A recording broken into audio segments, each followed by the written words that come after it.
Saludos hermanos y hermanas, aquí una vez más en la clase de en la Biblia hebrea. ¿Por qué no la llamamos el Antiguo Testamento? Porque aquí estamos analizando el texto de una manera más académica. Estamos analizando la historia del pueblo, lo que encontramos en el texto que también se refleja en la arqueología y el desarrollo del idioma.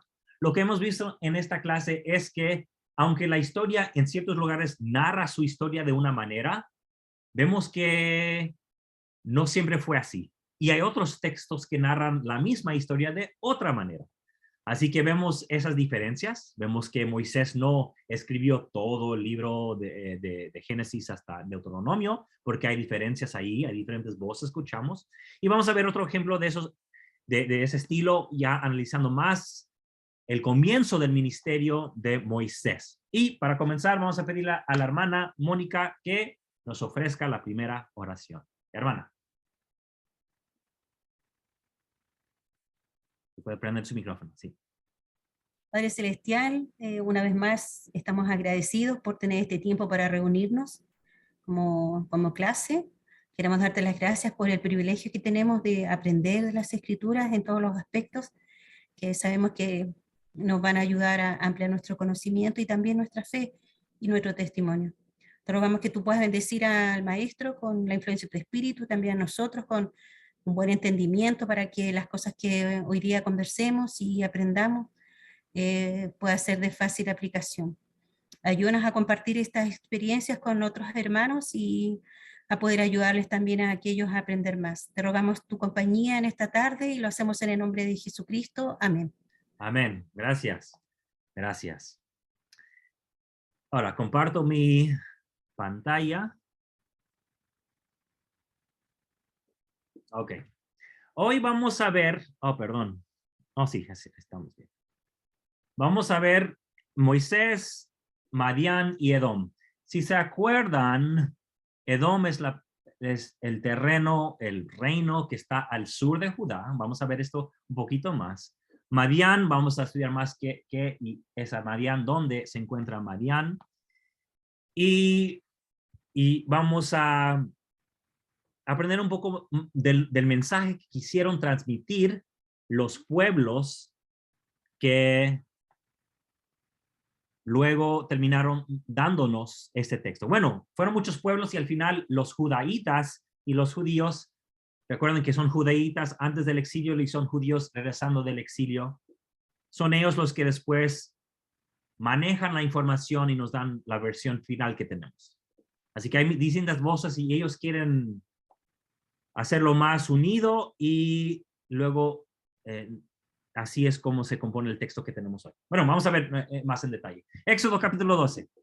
Vamos a tratar de hacer esto rápidamente porque hay muchos detalles, pero en Éxodo 2 es cuando escuchamos que Moisés, él se cría entre los egipcios por la hija del faraón, luego saliendo a caminar ve que un egipcio está golpeando a uno de su pueblo, de Israel, de acuerdo con el relato, lo mata a Moisés y dice que el faraón luego quiere matar a Moisés, así que huye de Egipto.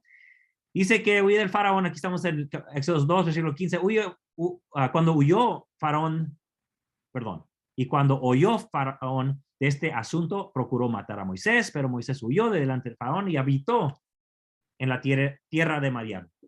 Aquí podemos ver que hay diferentes capas, como siempre digo. ¿Por qué? Porque al leer hasta aquí vemos que él ya estaba habitando, viviendo en Madián. Después termina la oración diciendo, y se sentó junto a un pozo. Así que, ¿qué dicen? Que muestran las películas, siempre muestran que llega hasta la tierra de Madián y llegando ahí se pone al lado de un pozo. Pero no es lo que dice el texto. El texto dice que ya habitó en la tierra. Y luego se agregó después, ya para entrar en esta historia, que se puso al lado de un pozo. Pero ya vivía ahí, de acuerdo con la primera parte del versículo. ¿Se dan cuenta? Y habitó en la tierra de Madián. Y luego se agregó después y ahí se sentó junto a un pozo. Ya llevaba tiempo ahí. Tenía el sacerdote, eso es clave, 7 hijas, sacerdote de Madián. Y Vemos aquí en el mapa que Madián está al este de Egipto. Aquí a la izquierda de esta imagen, este mapa, vemos el río Nilo. De alguna parte aquí es donde tuvo que viajar para llegar hasta Madián, que está más o menos aquí como muestra el mapa. Ahora, no sigan la ruta que tiene aquí. Esto nomás lo mostré para que vieran. No sé cómo viajó hasta Madián. Esta ruta es otra cosa. No, después vemos más sobre ese tema. Pero, ¿qué es lo que pasa en Madián? Moisés defiende a las hijas de ese sacerdote, quien aquí en este relato se llama Reuel, porque luego tiene otros nombres en otros relatos que deben siempre fijar. Y ellas, las hijas, lo reconocen a Moisés como un varón egipcio, tal como vimos antes. Esto puede significar, de acuerdo con lo que hemos estudiado, que fue un israelita tal como dice el relato y fue criado entre los egipcios, así que fue vestido y habla tal como un egipcio. Es una manera de interpretar el texto. La otra manera, como hemos visto, es que puede ser que originalmente era de sangre egipcia Moisés y simplemente está diciendo ella que pues ahí está un varón egipcio. De cualquier manera lo podemos interpretar, pero vamos a ver que tiene otros simbolismos este relato y eso lo vamos a ver. Y el sacerdote le da pan a Moisés, o sea, le da de comer, es lo que significa dar pan, y se casa con Séfora, una hija, y tiene un hijo, Gersón, que luego dice, se llama así porque peregrino soy en tierra ajena. Ok, ¿qué es lo que pasa aquí? Comparando este texto con Génesis 14, vemos que igual Abraham defendió a su sobrino Lot, tal como defiende Moisés a las hijas del sacerdote que aquí se llama Reuel. Llega a conocer al sacerdote Moisés, tal como Abraham conoce a Melquisedec, un sacerdote aparte, porque no es del pueblo Melquisedec, ¿verdad? Eso vimos en esa clase. Claro, con la restauración hemos agregado más a la historia que lo hace muy limpia, pero originalmente vemos que este es un sacerdote aparte, y tal como Reuel es un sacerdote aparte. Luego vemos que recibe pan. Moisés, tal como Melquisedec, recibe pan y vino. Y yo sé que hoy, como cristianos y como lo que agregó José Smith al relato, el pan y vino parece la Santa Cena misma, ¿verdad? Pero antiguamente pan y vino solamente era la comida que se daba, pan porque era lo más sencillo, y vino porque no se podía tomar el agua porque el agua estaba contaminada con lo que los animales y los seres humanos ponían en el agua, no se podía tomar, la gente se enfermaba, así que era más limpio y mejor tomar vino porque con el alcohol se purificaba, no había gérmenes, y entonces comer pan y vino significaba comer lo básico de lo que se podía comer. Es lo que significa pan y vino en la antigüedad, no Santa Cena. Eso fue una interpretación cristiana. Ok. Entonces, en el capítulo 3, estando él en Madián, ahora el suegro se llama Jetro, otro nombre, y va hasta Joreb, que se llama Joreb aquí, pero Sinaí en otro lugar, que se llama también Monte de Dios. Y nosotros sabemos que Monte de Dios es otro nombre para un templo, ¿no? Monte de Dios, Monte de Elohim. Algo interesante aquí es que aquí es Monte de Dios de Elohim, mientras que en Jerusalén el monte siempre se llama Monte de Yahvé, de Jehová, ¿verdad? Y es una interesante diferencia ahí. Pero que simbólicamente este monte es un templo. Tanto así que cuando primero se le aparece el ángel, dice que lo ve Jehová y que le habla Dios desde la zarza y le dice que se quite los zapatos porque el lugar en que tú estás, Tierra Santa es. O sea, ahí está dando a entender que es igual a un templo. O puede ser que había antes también un templo ahí. Bueno, no sabemos. Pero aquí simbólicamente es un templo. Es un templo. ¿Por qué resalto esto? Porque vimos sacerdocio, un templo y que se casa. Eso es algo clave para nuestras creencias hoy día, sacerdocio, templo y matrimonio. Y esto forma parte de la historia de Moisés. Vemos los distintos nombres que esos nombres se relacionan con el sur, la tierra que está al sur de Judá. Si vemos en el texto, hay variantes al nombre de Jetro, el nombre del suegro, uno de los nombres para el suegro, que se relaciona con la tierra de Seir, que como vimos en la clase de las familias de la tierra, que Seir es parte de Edom, que está en el sur.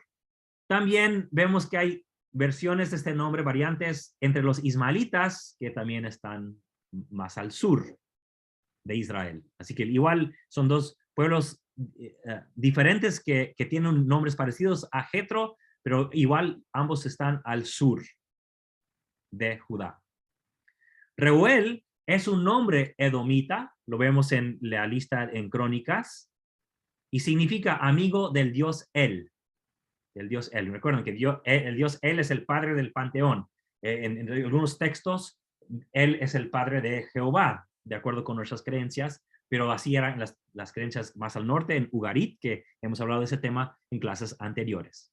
También aparece otro nombre, Obab, que a veces es como suegro de Moisés, pero también como cuñado de Moisés, así que se puede entender de diferentes maneras, pero igual, relacionado con el suegro de Moisés, él, en lugar de ser madianita, en lugar de ser edomita, en lugar de ser ismaelita, él es kenita o ceneo, se traduce de ambas maneras. Creo que ceneo en la versión Reina Valera. Pero ese terreno también está al sur. Ellos trabajan hierro. Bueno, como también charlamos en el chat de nuestro grupo la semana pasada. ¿Por qué resalto los tres nombres diferentes? Porque claramente reflejan diferentes pueblos, pero lo que quiero hacer hincapié en que igual tengan los nombres que tengan, o sea, el nombre que sea, igual refleja el terreno que está al sur de Judá. Haya sido edomita o ismaelita o kenita, igual estaban al sur de Judá. Es el punto que quiero hacer. Son diferentes tradiciones. Algunos creen que dicen, no, es que todo el mundo tenía diferentes nombres y esos son los tres nombres del suegro de Moisés. Pero si analizamos bien los nombres y los pueblos de donde originan, y claro, están hablando de cosas diferentes, o sea, no son el mismo. Así que vemos que son diferentes versiones que se van juntando para formar la historia de este suegro de Moisés. Pero claramente era del sur de Judá. Es lo que quiero decir. Claramente era del sur. Entonces, ¿qué es lo que pasa aquí? ¿Qué es lo que nos quiere comunicar con eso de Gersón, que es extranjero? Bueno, regreso. Tal como Gersón nació fuera de su tierra, bueno, fuera de la tierra de Egipto, porque Moisés está diciendo que él es de Egipto, igual los israelitas nacen fuera de su tierra prometida, que está más al norte. Entonces, ¿qué es lo que pasa? Al casarse Moisés con Séfora y tener hijo Gersón, representa como el sacerdocio egipto, representado por los levitas, y el sacerdocio madianita, representado por el suegro de Moisés, sea Jetro, Jobab o Reuel, se combinan para formar Israel. ¿Se acuerdan que eso lo vemos si nos ponemos a pensar? ¿Quién tiene más liderazgo entre todos los israelitas en esos capítulos? Moisés. ¿Quién tiene menos? Su hermano Aarón y los levitas. Ellos son sacerdotes bajo la autoridad de Moisés. Moisés recibió su sacerdocio de Madián. Los levitas, como hemos visto, son egipcios, o si no quieren creer que son egipcios, igualmente los levitas tienen un sacerdocio que se encuentra bajo la autoridad de Moisés, que les lo recibió de Jetro. Entonces vemos la división de sacerdocio. El que está encima es el que recibió Moisés de Madián. Pero vamos a ver que hubo tensión entre los dos sacerdocios. Eso lo vamos a ver en esta historia. En el capítulo 4, algo interesante. Y aquí puse Séfora, la sacerdotisa. ¿Por qué puse eso yo? Vamos a ver. Después de la visión de tener que regresar a Egipto, vemos que le dice a su suegro, que ahora se llama Jetro de nuevo, él le dice a su casi pidiéndole permiso, pero le dice, no, tengo que regresar. Jethro le dice que está bien, que vaya en paz. Va, lleva a sus hijos, de acuerdo con esta versión, porque en otra versión los hijos se quedan con el suegro, con su abuelo, con esposa, digo, papá de Séfora. Pero aquí va con ellos a viajar, y de repente en el versículo 14 dice, y aconteció que en el camino, en una posada, le salió al encuentro Jehová y quiso matarlo. Bueno, sale de repente este relato porque no sabemos por qué está tan molesto Jehová, pero quiere matar a Moisés. Entonces Séfora tomó un pedernal afilado y cortó el prepucio de su hijo y lo echó a los pies de él. Moisés no está ahí en el hebreo, así que la Reina Valera tiene el nombre de Moisés para aclarar de quién se trata, pero no está ahí en el hebreo, pero sabemos que fue Moisés.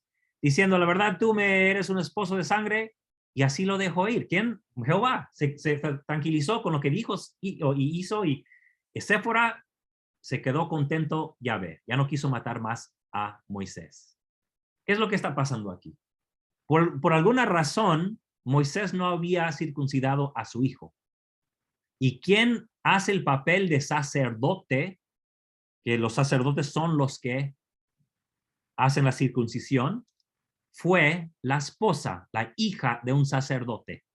Ella hace el papel de sacerdocio, de sacerdote, y es aceptado por Yahvé. Vemos cómo, vamos a ver a través de esta historia, cómo hay una batalla entre el sacerdocio de Madián y el sacerdocio de los levitas. Unos quieren decir, no, el mejor es el de los levitas, y por eso Aarón es el sumo sacerdote, y todos tienen que ir al templo. Y otros dicen, no, pero el sacerdocio que recibió Moisés en Madián, ese es el sacerdocio que importa. Vamos a ver que hay choque entre esos textos. Hay diferentes voces que se van atacando unos contra otros.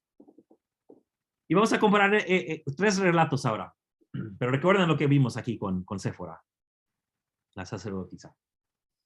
En Éxodo 4, vimos que Moisés se enfrenta a Yahvé. Es una noche, ¿verdad? Porque están ya descansaron en una posada, es de noche, y recibe una circuncisión. Yo escribí una circuncisión porque Moisés no fue circuncidado, sino el hijo.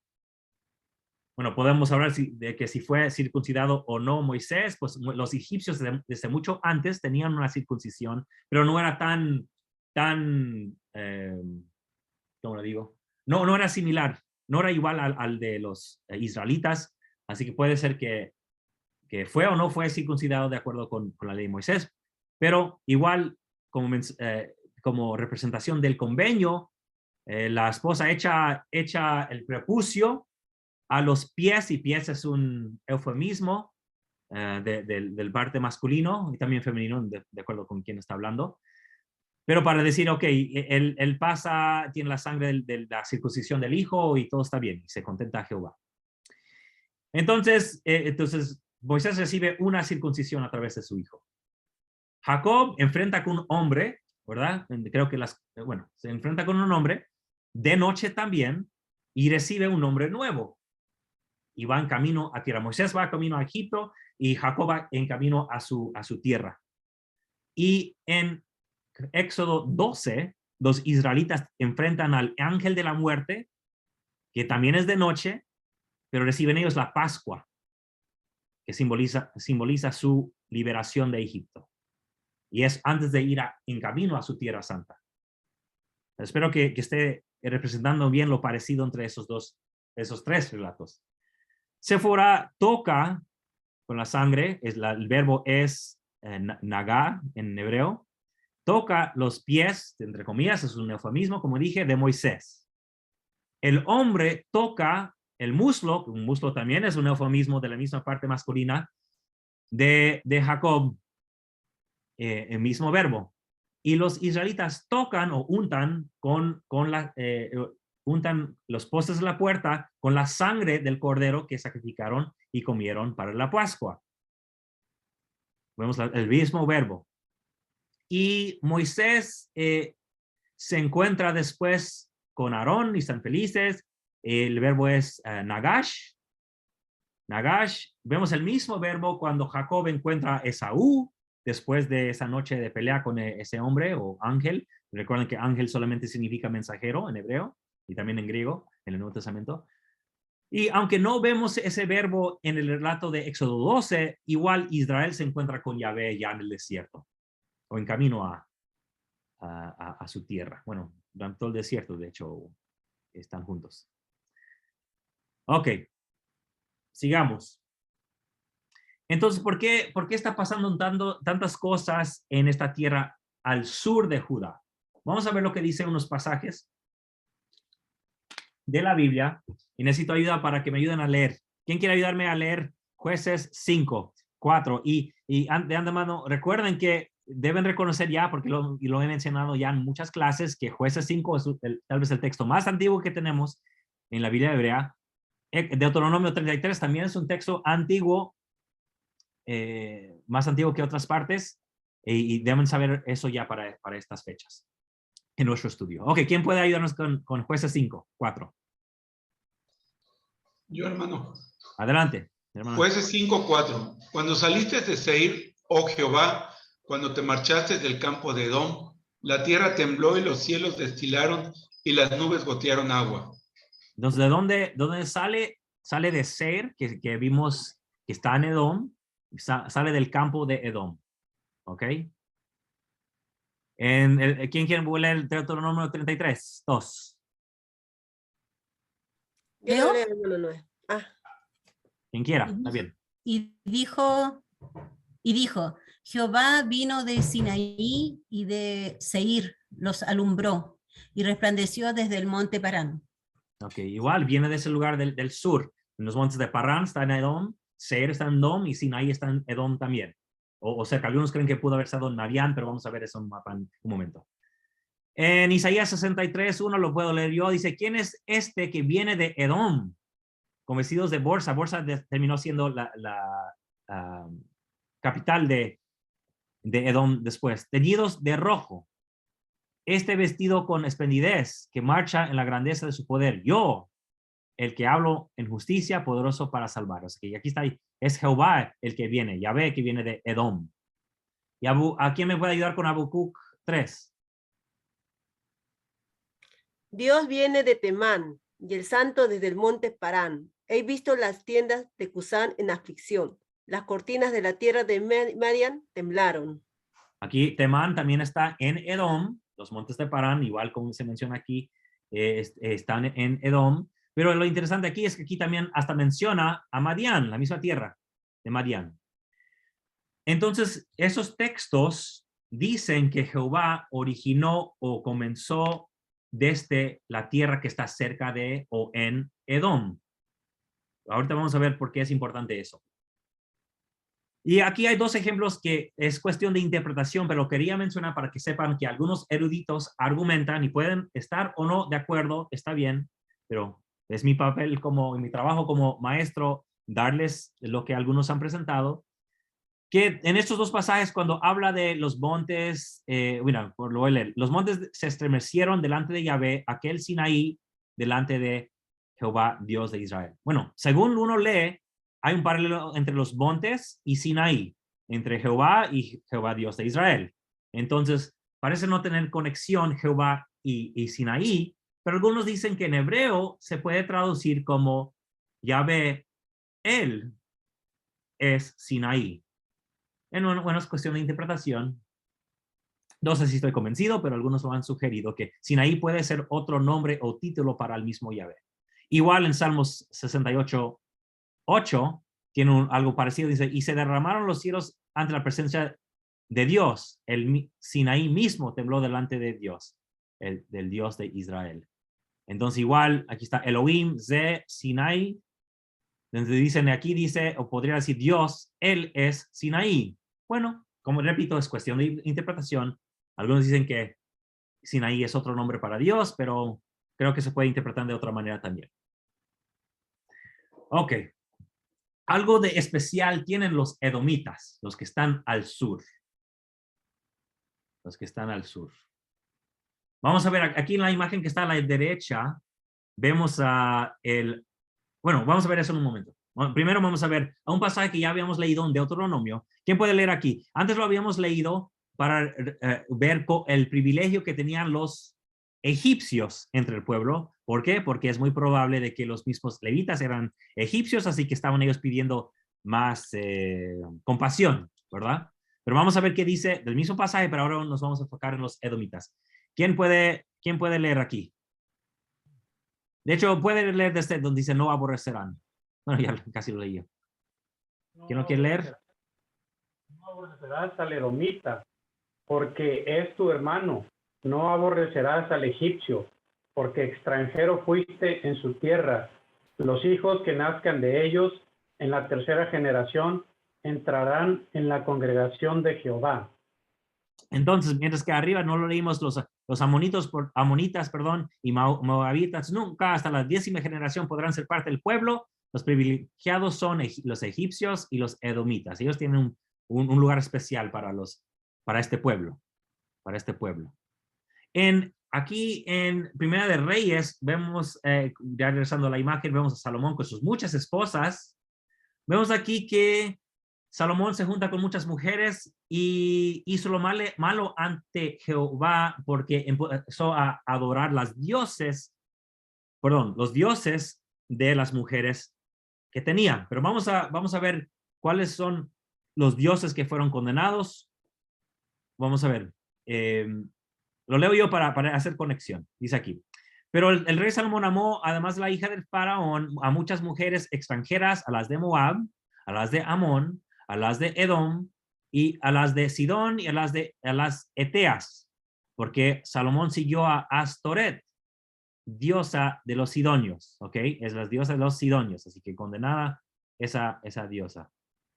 Y a Milcom, dios abominable de los amonitas, ¿ok? Dios de los amonitas. Aquí, Amón. ¿Y por qué? Hizo Salomón lo malo ante los ojos de Jehová, no siguió cumplidamente tras Jehová como David su padre. Entonces edificó Salomón un lugar alto a Quemos, dios abominable de Moab. Ok, vemos el dios de Moab, ¿verdad? En el monte que está frente a Jerusalén, a Moloch, ídolo abominable de los amonitas. Así que otro dios de los amonitas. ¿Quiénes son los dioses que no son abominables? El dios de de Adón no se menciona. ¿Por qué? Porque de ahí salió Yahvé, de acuerdo con los textos que habíamos visto. ¿Por qué no es condenado Yahvé? Porque Yahvé es de Edom. Yahvé es de Edom, por eso no fue condenado el dios de Edom. Claro, como vimos en el chat, sí tenían otros dioses, uno que tal nombre Cos, y también en ese grupo escribimos durante la semana pasada como algunos creen que Cos es otro nombre para Yahvé, otros creen que eso es un dios separado, pero lo podemos ver de ambas maneras. Igual, mi punto es que aquí no está condenado el dios de Edom. ¿Por qué? Porque Yahvé vino de Edom. Y también no vemos nada del dios de las Eteas. ¿Por qué? Porque la madre de Etea es igual que Hitita. Entonces, ¿de dónde era la madre de Salomón? ¿Quién era la madre de Salomón? Betsabé. ¿Quién era el primer esposo de Betsabé? Urías el Hitita. ¿Se acuerdan? Urías el Hitita, pero David se acuesta con Betsabé, se embaraza ella y David manda a matar a Urías el Hitita. La mamá es hitita, entonces tampoco están condenados los dioses de la mamá, ¿verdad? Ella tenía sus dioses también. Y dependiendo de dónde vino ella, recuerden que Ugarit, un lugar que hemos mencionado que está al sur de los pueblos hititas, ellos creían en el dios El, la diosa Asera y Yahvé y Baal y todos ellos, la familia de dioses, así que, bueno, no digo más. Ok, viendo el mapa. Este mapa dice que Madián está aquí. Algunos dicen que Madián cubre toda esta parte, pero otros creen que Madián, la verdad, es una ciudad que pertenecía a Edom. Así que vemos la tierra de Edom ahora. Vemos que los pueblos kenitas, que está relacionado con el nombre Obab, o Abob, no me acuerdo, y ellos están justo en la tierra de Edom. Así que ellos son kenitas, pero son de Edom, son edomitas. Vemos que en un pasaje dice que sale de Temán, ¿verdad? Temán aquí se encuentra, que sí, significa sur. Es igual que Yemen. Temán son diferentes maneras de escribir lo mismo. Bueno, son diferentes idiomas, pues. El monte es Ser, mira, es el lugar donde que se menciona, que Yahvé sale de ahí. El desierto de Parán, recuerdan que dijo que sale de ahí. Yahvé. Así que Yahvé sale de toda esta tierra, de acuerdo con los pasajes que vimos antes. Pero quiero hacer hincapié también en Kuntilet Arhud, porque vamos a hablar de algo que se encontró ahí en Kuntilet Arhud. En Kuntilet Arhud hay un tipo como templo donde hay grabaciones que datan del siglo VIII. ¿Qué pasa en el siglo VIII? Ya para entonces hay reyes en Judá, hay reyes en Israel. ¿Entendido? Entonces ya al mismo tiempo que hay reyes ahí, hay reyes acá abajo, o hay estas estructuras donde hay escritos que representan y hablan de Yahvé mismo. Bien, en esta vasija que ven aquí abajo, y aquí está una parte de la vasija, aquí vemos otra parte de la vasija al lado izquierdo de lo que tengo aquí. Estas palabras que están arriba, están las que señala aquí en esta imagen que está en medio, y dice, te bendigo por Yahvé de Samaria. ¿Se acuerdan dónde está Samaria? Lo tuvimos en una clase. Samaria es capital del reino de Israel que está en el norte. Así que aquí en este texto reconoce que Yahvé puede venir, o hay un Yahvé de Samaria, un Yahvé que viene de ahí arriba, y por Asera, la diosa madre. Atrás también de la vasija hay otra escritura que dice también Yahvé de Temán. Ya vimos de dónde es Temán, si regresamos a nuestra imagen. Acá Temán, aquí está. Entonces este texto dice que hay un Yahvé que viene de Temán, que está más o menos por acá, y por Asera. ¿Ok? Entonces aquí vemos que en Edom hasta el siglo VIII, en Kuntilet Arhud, hay escritos donde ellos reconocen al Dios Yahvé. En la misma vasija reconoce a un Dios Yahvé del norte de Israel, pero también reconoce a un Dios Yahvé de Temán, que está al sur, en la misma tierra de Edom. Y podemos ver más de esta escritura. Como vimos, Asera, en la clase que tuvimos sobre la diosa madre, que vimos incluso en el templo de Jerusalén, es representada por el árbol de la vida. Así que esta aquí es una representación de Asera que gobierna. ¿Y cómo sabemos que Asera gobierna? Porque está sobre la espalda de un león. ¿Y cómo sabemos que es árbol de vida? Porque vemos que hasta los animales van a comer ahí. Es árbol de vida. Tal como vimos en la clase anterior. Hace unas semanas. Entonces, ¿qué es lo que pasa? Los eruditos, cualquier libro que ustedes encuentran, van a decir que lo que pasa aquí es que para estas fechas, dicen que Yahvé había tomado lugar del Dios Padre, él, por lo menos aquí en el sur. Recuerden, ellos no son israelitas, son edomitas, y ellos habían puesto a Yahvé sobre el trono superior, por decirlo así, y ellos, los eruditos, dicen que aquí Asera ya llega a ser la esposa de Yahvé. Es posible, es lo que todo el mundo cree. Pero yo les voy a ofrecer otra interpretación, que es completamente Noé Correa, y si no están de acuerdo, está bien, porque reconozco que viene de Noé Correa. Vamos a ver. Vamos a ver qué. ¿Se acuerdan que yo les había dicho, y esta es una imagen directamente en la clase que tuvimos sobre la madre diosa? No cambié nada. ¿Se acuerdan que vimos que en el templo, el dios que adoraban, fuera Jehová o Baal, representaba al rey? Dice Joaquín, rey de Judá. La imagen de Asera, que era la madre diosa, era representada por la madre del rey. ¿Se acuerdan que dije eso? Y que todas las huestes del cielo, que son la corte del dios sea Yahvé o Baal, que en este momento estaba en apostasía, representaba a los siervos, príncipes y oficiales del rey de Judá. ¿Se acuerdan? Y vemos lo mismo acá abajo, Joaquín, en el mismo orden, Joaquín, rey, igual que Baal. Madre del rey, igual que Asera. Y bueno, los oficiales, las mujeres, parte de las huestes del cielo. ¿Se acuerdan de eso, esa explicación? Pues yo sigo con esa explicación que había presentado. Y yo sugiero que lo que tenemos aquí es que la vaca que vemos acá abajo, con un becerro aquí que está alimentándose, que no hay concordancia en qué representa esto. Y nadie sabe, como aquí dice Yahvé y Asera, dicen, bueno, ¿será Asera la que está sentada aquí? ¿Será Yahvé uno de ellos ahí? ¿Y qué representan la vaca y su becerro? ¿Qué representa? Yo sugiero que cuando dice Yahvé y Asera, está hablando de el becerro es Yahvé y Asera es la vaca, la madre de Yahvé. ¿Por qué sugiero eso? Porque ¿cómo representó Aarón el Dios que los sacó de Egipto? Cuando estaban ellos, en esa parte cerca de Edom, viajando hacia el norte, ¿qué hizo para representar su Dios? ¿Se acuerdan? Aquí está. Hizo un becerro de oro, un becerro de fundición, para representar a Dios. Qué interesante que no hizo un toro, hizo un becerro, un niño toro, por decir. Entonces yo hago conexión aquí y voy a explicar más. Y sabemos, ok, voy a dar una explicación que a nadie le gusta. Ningún pastor, ningún rabino le gusta esta explicación porque va en contra de su teología. Pero perdónenme, pero les tengo que decir. Los israelitas tenían imágenes. Por eso se creó el mandamiento de no tener imágenes. Gracias a la arqueología vemos que había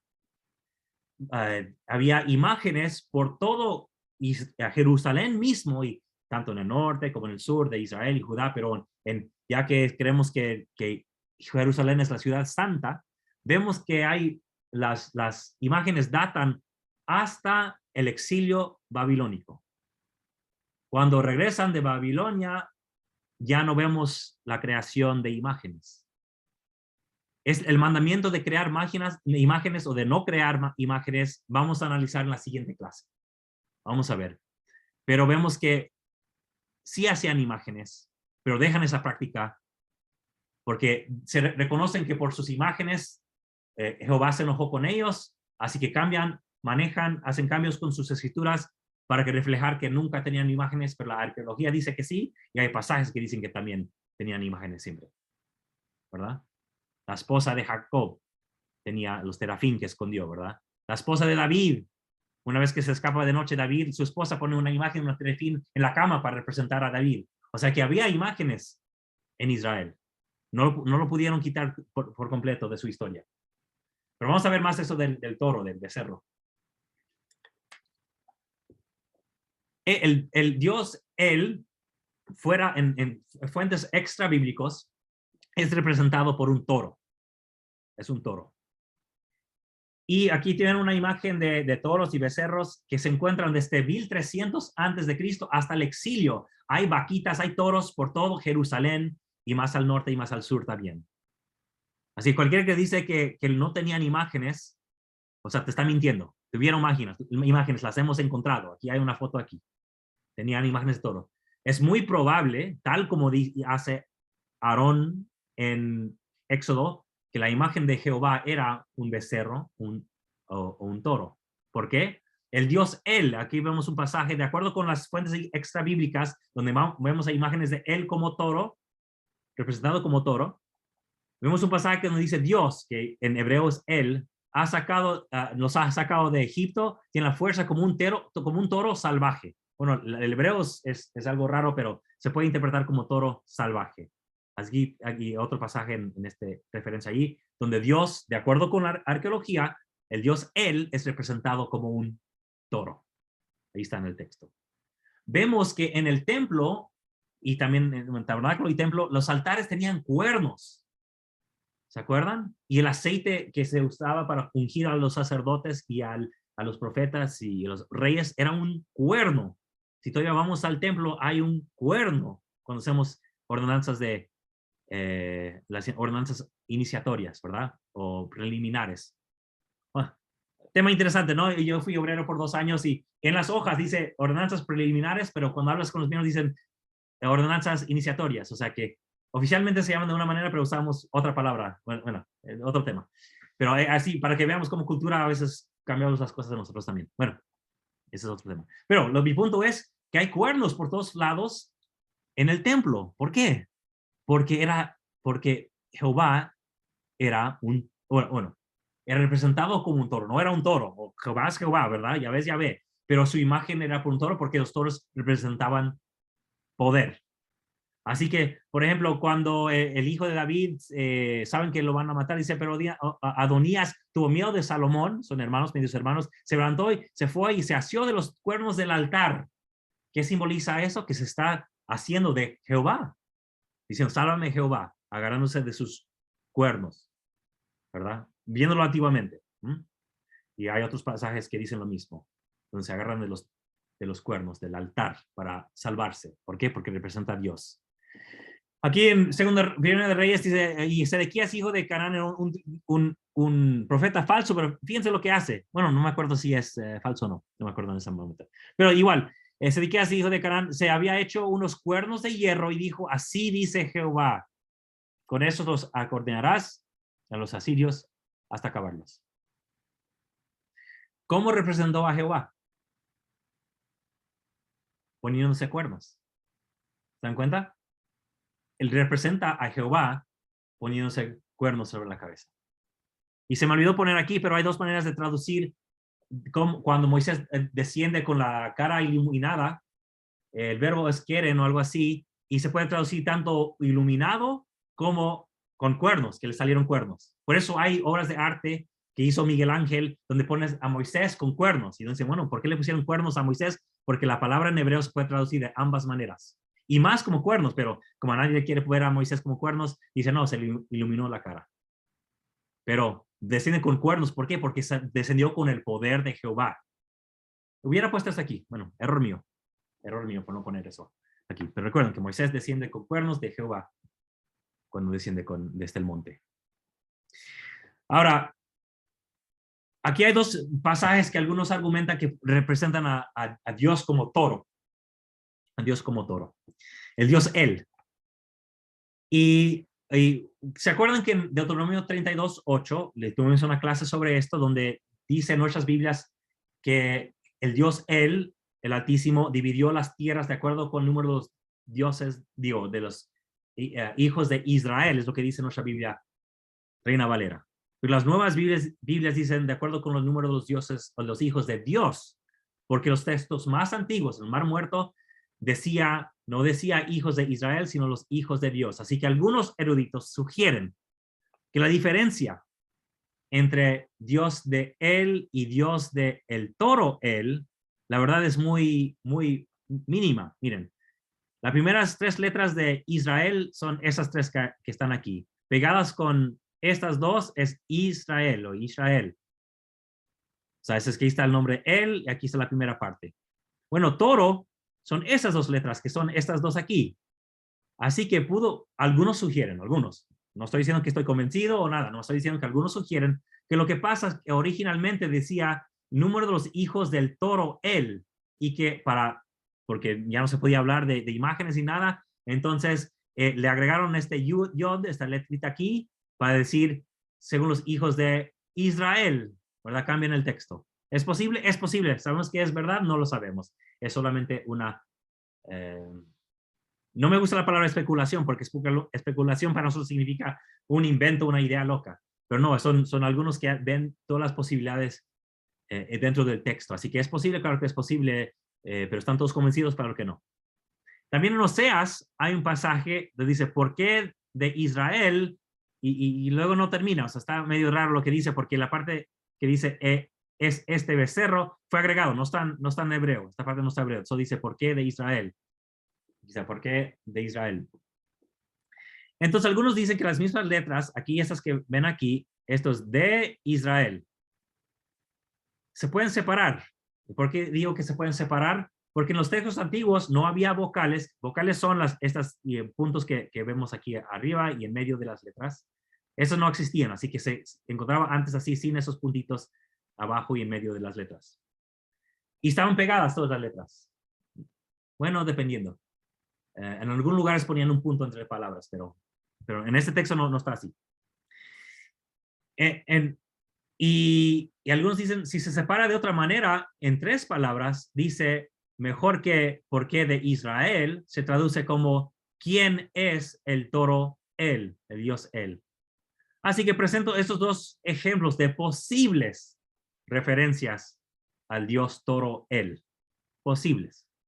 ¿Ok? No estoy diciendo que así es, estoy diciendo que es posible. Así que yo sugiero que es posible de que él hizo el becerro de oro, de fundición, para representar a Yahvé que lo sacó de Egipto. ¿Por qué?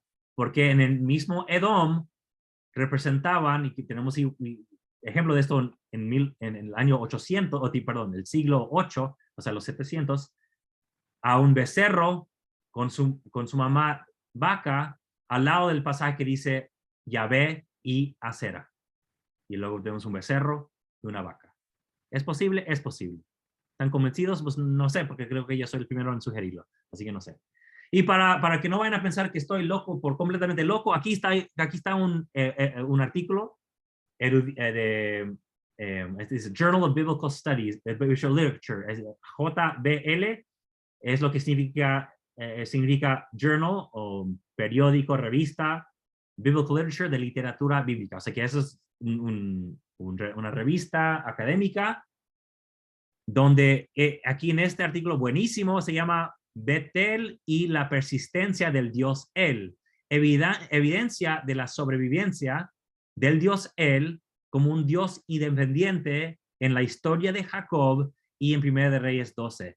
Y pueden leer, es buenísimo el artículo donde argumenta, y me convence a mí de que la razón por la que Aarón hace un becerro de oro es porque es hijo del Dios toro él.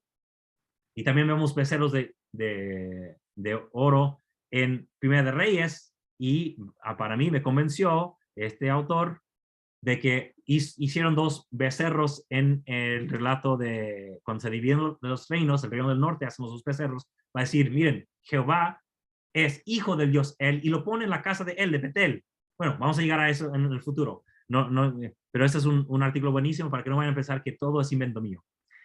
Hermano James, veo tu mano. Sí, gracias. Ok, yo tengo claro que aprendemos por símbolos, aprendemos por cosas muy sencillas. La pedagogía para enseñar a pueblos poco instruidos tiene que ser muy simple, con cosas visuales, como cuando se enseñan a los niños, ¿no? Inclusive entre los mayas hay frescos, hay pinturas donde se les enseñaba al pueblo pasándolos de una cámara a otra para irles enseñando su propia historia y cultura. Cuando Moisés sube al monte, habla con Jehová y está platicando y escriben los mandamientos y la ley y todo, pero Aarón, entiendo que cede a crear un becerro que representa a él, el Dios, bueno, sería Yahvé, porque es un becerro, no es un toro el que hacen. Si hace esto, ¿por qué razón se enoja entonces Yahvé si se le está adorando a él? Yo entiendo el tema de las imágenes y todo, pero ¿por qué razón sobrevive también Aarón a la matanza que se hace de todos aquellos que participaron en este asunto? Sí, puede ser que aquí ya formándose el relato después, porque como he dicho, las historias que tenemos se van formando ya de una fecha muy posterior, pero sí se quiere alejar de las imágenes para esas fechas, en la composición. Pero recuerden que lo que está haciendo, está diciendo, mientras que Moisés está hablando con Yahvé, Aarón dice, ahí está tu Dios, en esa imagen. Entonces ahí fue el error, diciendo que no, Dios no es el que está ahí arriba con Moisés, sino la imagen que acabamos de crear. Y eso sí es pecado, como queramos verlo, ¿verdad? Pero tiene mucho que ver también con la fecha de composición de esos textos. Ok, gracias, sí, porque también Aarón escapa a la matanza que se hace de todas las personas que participaron en eso. Sí, o sea, es algo raro porque recuerden que, como dije antes, lo que vemos aquí es donde quieren apoyar el sacerdocio egipcio que vino de los levitas, más que el que vino de Madián, y eso lo vamos a ver antes de terminar la clase. Van a ver cuán fuertes son las facciones que quieren eliminar el uno contra el otro. bueno, el uno al otro. Rápidamente, Éxodo 18, ya que también habla de nuestro gran sacerdote de Madián. Vemos parecido también con Génesis 14. Abraham regresa de una guerra, ¿verdad? Defendiendo a Lot o rescatando a Lot. Moisés también regresa de un tipo guerra, ¿verdad? De Egipto. Abraham habla con Melquisedec, Moisés habla con Jetro en el capítulo 18. Melquisedec trae pan y vino y también Jetro trae pan y comen juntos. Melquisedec explícitamente alaba al Dios él y Jetro alaba a Dios Yahvé, que vemos parecido en esos textos, en la primera parte por lo menos del capítulo 18. Y vamos a ver más, pero también nos relata que trae los hijos, por eso dije que hay otra versión. En la versión del capítulo 4, Moisés va con su esposa y sus hijos a Egipto. En esta versión, la esposa y los hijos están con el suegro y los trae, o sea, la esposa y los hijos a Moisés en el capítulo 18. Entonces aquí vemos un encuentro con Jetro, que representa el sacerdocio, el sacerdote de Madián, la familia, su esposa e hijos, y el templo porque se encuentran en el monte de Dios. Ahora aquí yo veo algo súper como si nosotros regresamos al tiempo a componer el texto aquí, porque yo no, y corríjanme si estoy equivocado, yo no veo en ninguna otra iglesia o creencia judía que se enfoque tanto, todos en la familia, pero que también combinado con el sacerdocio y con el templo. ¿Quién más se enfoca en esas tres cosas juntas? Sacerdocio, familia y templo. Creo que solamente nosotros. Y así lo vemos representado en muchas partes de este texto. Familia, sacerdocio y templo. La segunda mitad del capítulo 18 de Éxodo es algo interesante porque vemos que es muy parecido a Deuteronomio 1 del 9 al 18, donde describe la función de las jueces. Pero hay una gran diferencia. En Éxodo, la idea viene de Jetro, aconsejándole a su yerno, ¿no? Viene de Jetro. En la versión de Deuteronomio, el suegro no se menciona para nada y la idea viene de Moisés. Qué interesante. ¿Por qué no mencionar al suegro? ¿Por qué decir que viene de Moisés cuando claramente vino de Jetro la idea? Según Éxodo 18. Porque vemos donde hay dos facciones. Unos quieren decir, no, el sacerdocio que importa es el que viene de Egipto, de los levitas, y otro que quiere decir, no, el que viene de Madián, ese es el que importa.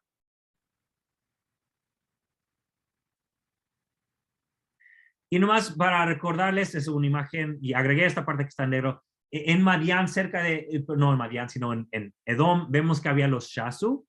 Agregué esta parte en negría porque hay otros Shasu que dicen los Shasu de Seir y está al lado de los Shasu de Yahvé. Así que están todos cerca. Había seguidores de Yahvé cerca de Seir también que está en Edom. Y también recuerden que el pueblo de Jacob también se encontraban en el sur, en Edom, en Seir también. Así que para recordar que había pueblos creyentes de tanto él como de Yahvé, el Padre y el Hijo, en tiempos antiguos. Bueno, ya habíamos hablado de esto, así que nomás quería recordarles que eso vimos ahí. Entonces, ¿por qué vemos esta combinación de pueblos? ¿O hay más que representa esta combinación de pueblos? Leamos más de Deuteronomio 33. ¿Quién me puede ayudar aquí leyendo este capítulo? Y lo vamos a desglosar. ¿Quién me puede ayudar? Y esta es la bendición con la cual Moisés, varón de Dios, bendijo a los hijos de Israel antes de morir. Y dijo Jehová, vino de Sinaí y de Seir, los alumbró, resplandeció desde el monte Parán, y vino de entre 10 millares de santos, y a su diestra la ley de fuego para ellos. Verdaderamente amó a los pueblos. Todos sus santos están en tu mano. Ellos también se sientan a tus pies y reciben tus palabras. Moisés nos dio la ley, la heredad de la congregación de Jacob, y era rey de Jesurún cuando se congregaron los jefes del pueblo con las tribus de Israel. Así es. Lo que quiero yo resaltar es, como vimos, la primera parte habla de que vino de Edom, de Sinaí, de Seir, de Parán. Pero luego algo interesante aquí, Moisés es rey de Jesurún, que, bueno, podemos hablar de eso en otro momento. Pero lo que quiero resaltar es que menciona los pueblos. Había pueblos. Aquí no dice tribus. Que Jehová amó a los pueblos. Y dice que los jefes del pueblo, de los pueblos, pues siempre relacionamos eso con con las tribus, jefes de las tribus, pero es posible leer e interpretar esto como otros pueblos que se congregaron con Israel, que vemos la combinación de diferentes pueblos juntándose aquí. Es posible interpretarlo de esa manera. Pero además de eso, hemos hablado de los hebreos, y siempre pensamos, bueno, los hebreos son los mismos israelitas, pero vamos a ver un pasaje donde los hebreos no son israelitas, pero se van juntando al pueblo también. No estoy diciendo que son separados completamente, sino que vemos diferentes facciones dentro de esos mismos pueblos que no estaban juntos. ¿Quién puede ayudar aquí con mi 1 Samuel 14:21?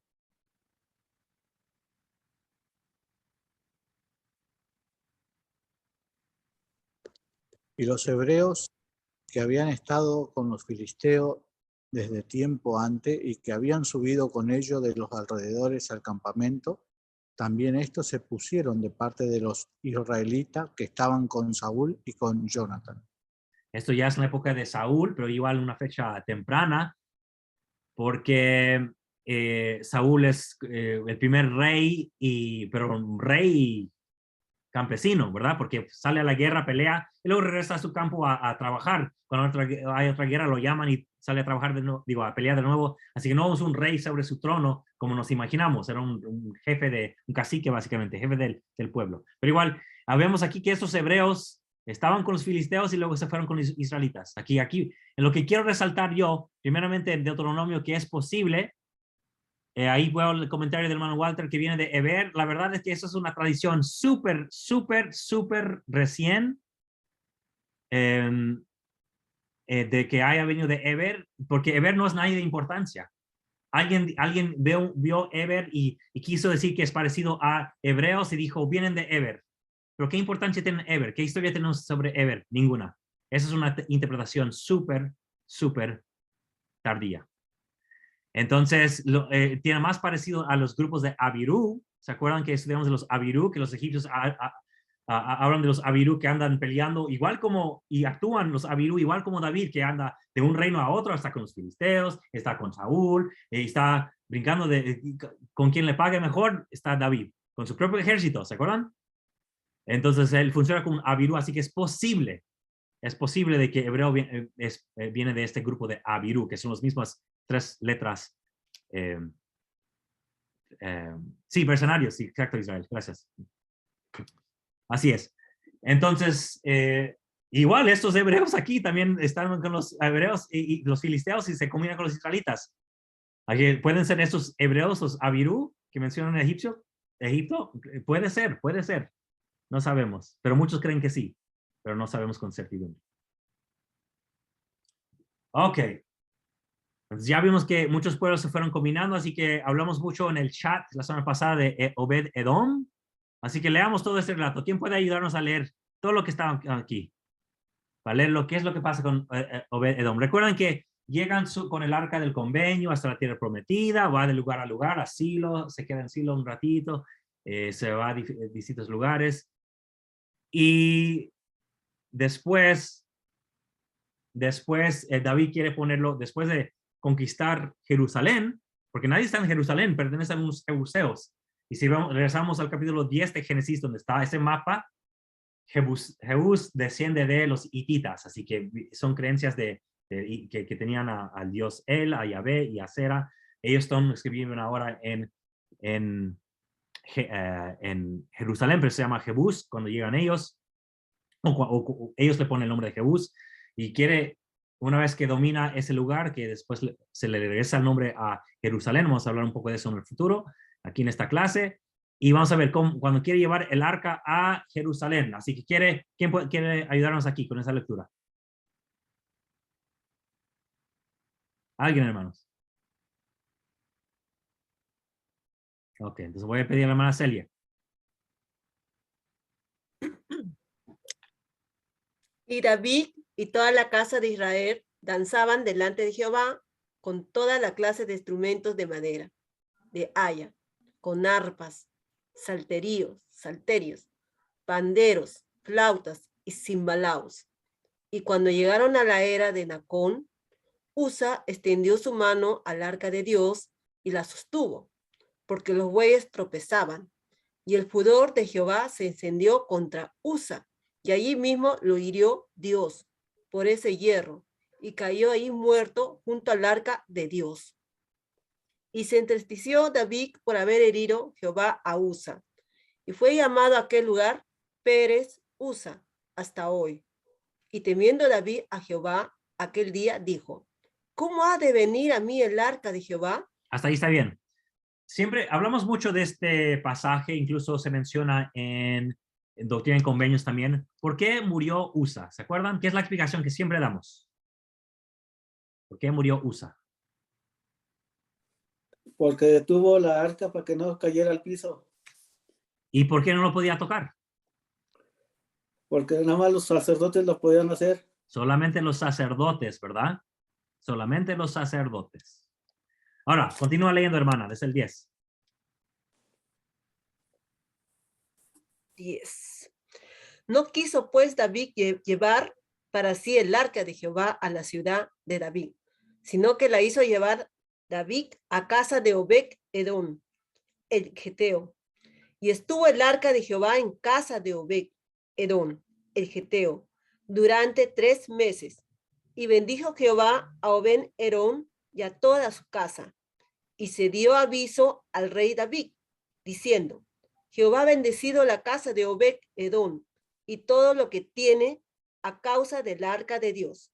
Entonces David fue y llevó con alegría el arca de Dios de casa de Obed-edom a la ciudad de David.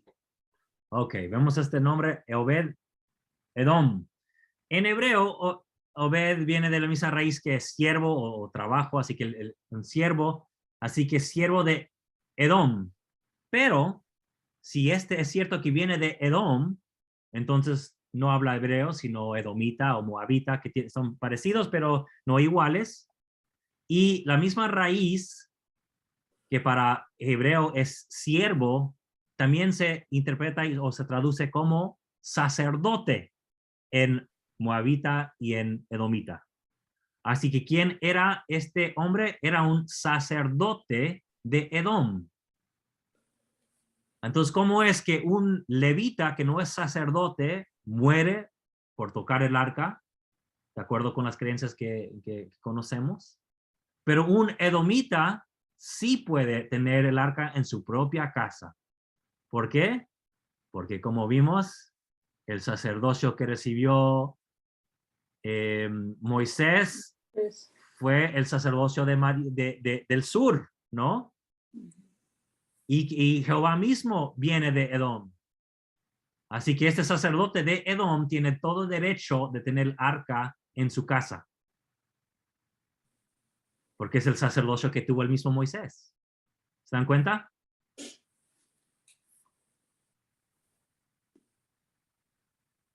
Bueno, y la verdad yo puse en Google casa de Obed-edom y salió esta caricatura aquí, así que no sé si es la foto de la imagen de la casa de Obed-edom, pero la puse ahí. Bueno, ok. ¿Por qué en la casa de un edomita y por qué viene Yahvé desde el sur? Porque todo el mundo me dice que Jerusalén es la ciudad santa, la ciudad de paz, hasta dicen, ¿verdad? Así que vamos a ver el origen de esta ciudad, que en acadio y en escrituras egipcias está escrito como Urushalim. Urushalim, que es Jerusalén, pero en acadio y viene de acadio. En textos desde el siglo XIX y XVIII, vemos lo que se llaman textos de execración, que son como maldiciones. Aquí hay un ejemplo. En este mismo ejemplo sale el nombre de Urushalim. Y entonces sabemos que ha existido desde esa época. Así que la misma época donde debió haber existido Melquisedec, que es de la ciudad de Salem, ¿verdad? En el capítulo 14 de Génesis, vemos que la ciudad ya se llamaba Urushalim. Ya existía, tal como dice Génesis 14. Pero Uru significa en acadio fundamento o ciudad, tal como lo parecido, el sinónimo que es de hebreo. Pero Shalim o Shalim es el nombre de un dios cananeo. Bueno, de hecho está mencionado también más al norte también, en Ugarit. Así, cananeo y ugarítico. Es un dios que este dios representa ese dios el atardecer, dios de la tarde, dios de la noche. Y tiene nombres como estrella de la tarde, se llama este dios. Estrella de la tarde. Y tiene un hermano que es Shahar, que es la estrella de la mañana. Que vemos esos nombres en la Biblia también, pero no ni para Shalim ni para Shahar, sino lo vemos atribuidos a veces a Jehová y a Satanás, ¿no? Que sí que son hermanos también, pero aquí vemos otros dioses que eran hermanos según esas creencias antiguas y vemos lenguaje de ellos prestadas y aplicadas a Lucifer también en el capítulo 14 de Isaías y en otras partes también. Bueno, como era el dios del atardecer, pues en la noche todo está tranquilo, nadie sale porque no hay luz, hay pocas lámparas, entonces todo se calmaba y había paz en la noche. Entonces en hebreo sale la palabra shalom, que significa paz. Pero hay que reconocer, aunque tu judío, amigo o vecino te diga que Jerusalén significa ciudad de paz, es porque toda la vida le han enseñado eso. Pero originalmente no significaba eso. Era la ciudad del dios Shalim. Y los judíos lo sabían. ¿Cómo sabemos que lo sabían? Porque los textos, casi la mayoría lo escriben, la ciudad del nombre, como Jerusalén, ciudad de Shalem, o sea, del dios Shalim, pero en hebreo Shalem. Pero cuando regresan del exilio, hay algunos que deciden cambiar el nombre y le agregan una letra aquí. Entre esas dos últimas letras agregan esta pequeña, la yod, para que en lugar de decir Jerusalem es Jerusalem. Y solo aparece como 4 veces en toda la Biblia como Jerusalem, pero hoy día todo hebreo dice Jerusalem y los textos en hebreo, los textos modernos, bueno, no modernos, sino ya para la Biblia en hebreo, agregan puntitos para que tengas la pronunciación de este deletreo moderno para que no se tenga que decir el nombre del Dios Shalem. O sea que regresándose en cuenta, bueno, nuestra ciudad se llama por este Dios Shalem y como ya no adoramos más dioses, ya no queremos hacer imágenes de otros dioses, no queremos adorar ningún dios, tenemos que cambiar el nombre. Así que hasta la fecha dicen Jerusalem para ya no decir Jerusalem. Pero está escrito como Jerusalem porque le han puesto vocales aquí con putitos y todo para que a la fuerza se tiene que pronunciar como Jerusalem para no pronunciarlo de manera verdadera del nombre. Aquí está Jerusalem, Jerusalem. Así que ¿por qué tuvo que salir de Edom Yahvé? Porque Jerusalén no era de Yahvé. Jerusalén era de el dios Shalim. Aunque se enoje el pastor, aunque se enoje el rabino. ¿Verdad? Ok. Vamos a regresar a los madianitas. Porque vemos aquí donde hay algunos que ya no querían nada que ver con los madianitas, no querían nada que ver con el sacerdocio de Madián. Así que fíjense cómo meten cosas aquí. ¿Quién puede ayudarnos aquí? Dice que en una historia sobre las hijas de Moab se insertó un relato de una mujer madianita. O sea que es medio raro. Está hablando de las hijas de Moab y de repente sale algo con una madianita. ¿Quién puede ayudarnos aquí con la lectura? Bien, y he aquí un hombre de los hijos de Israel vino y trajo una madianita a sus hermanos ante los ojos de Moisés y de toda la congregación de los hijos de Israel, mientras lloraban ellos a la entrada del tabernáculo de reunión. Y lo vio Fines, hijo de Eleazar, hijo de Aarón, el sacerdote, y se levantó de en medio de la congregación y tomó una lanza en su mano y fue tras el hombre de Israel a la tienda y los alanceó por el vientre a ambos, al hombre de Israel y a la mujer madianita.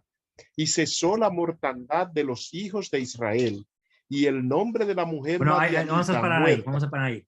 Muy bien. Porque quiero ver algo aquí. ¿Qué pasa? ¿Qué malo cometió aquí este hombre?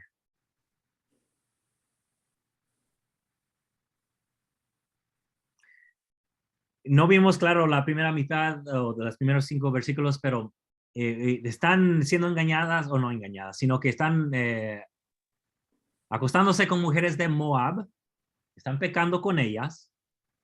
Aunque la palabra se puede, todos lo interpretan como hacer fornicación, pero la misma palabra se usa en Ezequiel 16, donde habla de sí fornicación, pero también adoración a otros dioses, o sea, infidelidad religiosa también. Así que puede ser una cantidad de pecados que estaban haciendo gracias a estas mujeres moabitas. Pero de repente sale un hombre con una mujer madianita.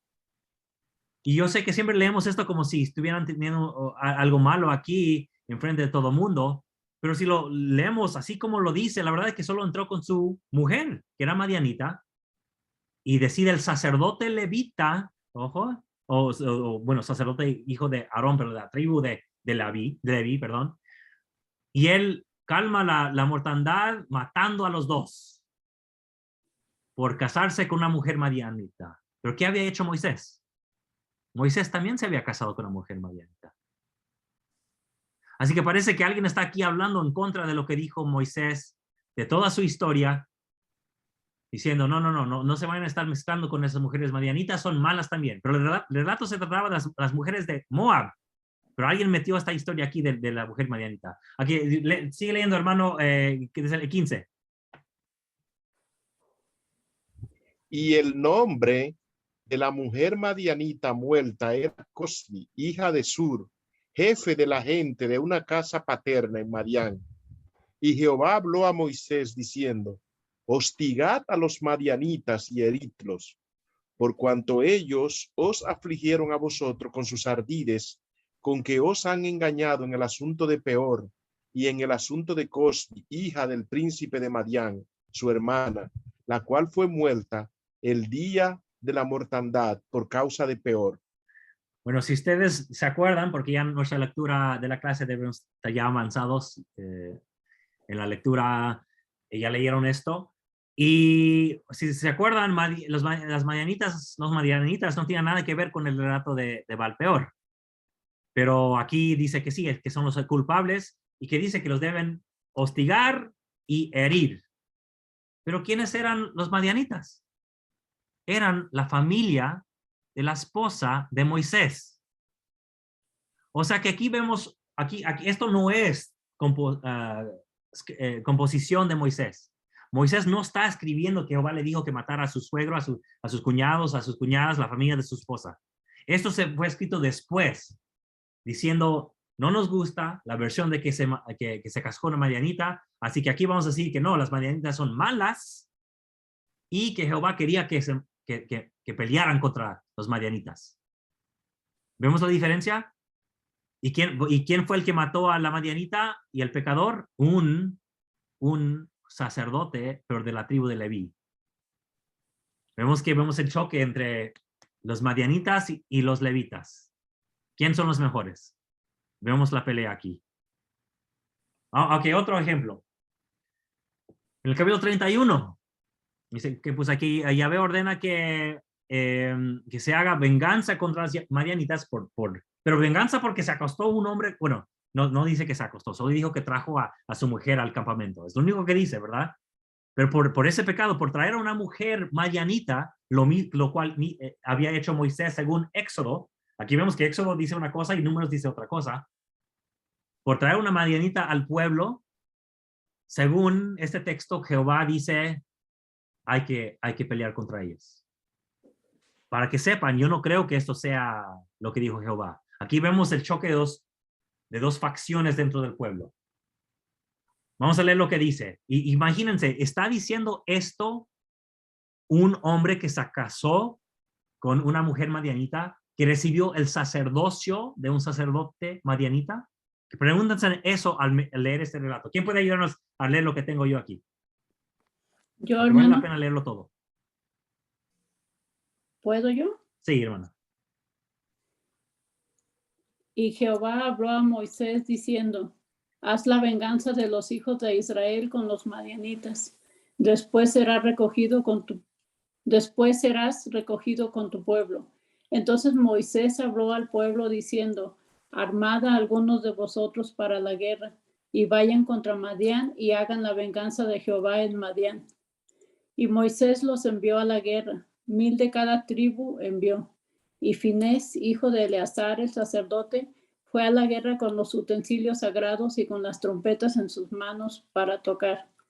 Y pelearon contra Madián, como Jehová lo había mandado a Moisés, y mataron a todo varón.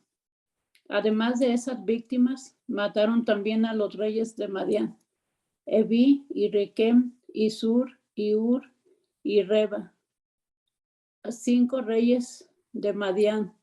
También a Balaam, hijo de Beor, mataron a espada, y los hijos de Israel llevaron cautivas a las mujeres de Madián y a sus pequeños, y arrebataron todas sus bestias, y todos sus ganados, y todos sus bienes, y prendieron fuego a todas las ciudades, aldeas y fortificaciones, y tomaron todo el despojo y todo el botín, tanto de hombres como de bestias.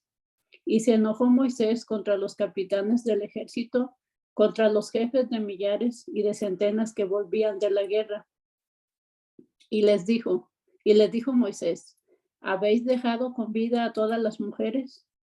He aquí, ellas fueron la causa de que los hijos de Israel, por consejo de Balaam, fuesen infieles a Jehová en el asunto de Peor, por lo que hubo mortandad en la congregación de Jehová. Matad pues ahora a todos los varones de entre los niños. Matad también a toda mujer que haya conocido varón carnalmente. Pero todas las niñas entre las mujeres que no hayan conocido varón, las dejaréis con vida para vosotros. Ahora, vuelvo a hacer la pregunta. ¿Parece ser esto escrito por alguien que se casó con una madianita, que su suegro fue madianita, que le dio el sacerdocio? No. No, ¿verdad? Esta historia está en contra de los madianitas. Moisés estaba a favor de ellos. Los madianitas los recibieron a él, le dieron hogar, habitó ahí entre ellos.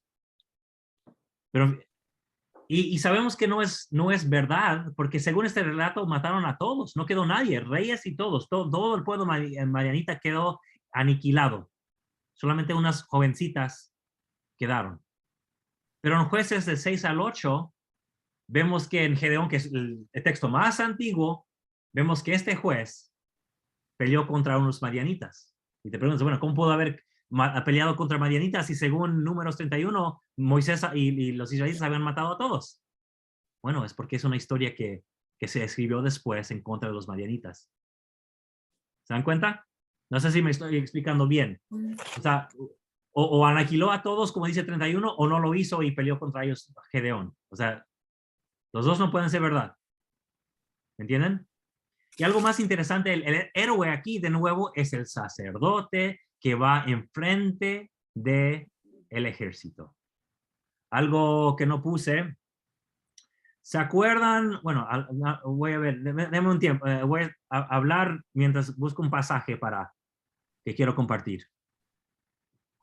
Vamos, el héroe aquí es, como dije, es Finees, pero ¿quién es el que había recibido autoridad para ir enfrente de el ejército? Que está en el capítulo 17 del libro de Números. ¿Se acuerdan? ¿Quién se acuerda? Yo lo estoy buscando, estoy haciendo lo más rápido que pueda para compartir la pantalla. ¿Quién fue el encargado? Eleazar. Parece que fue Eleazar. Ahorita mismo lo voy a compartir. Un segundo y lo comparto. A ver. Ok. Voy a compartir un momento aquí.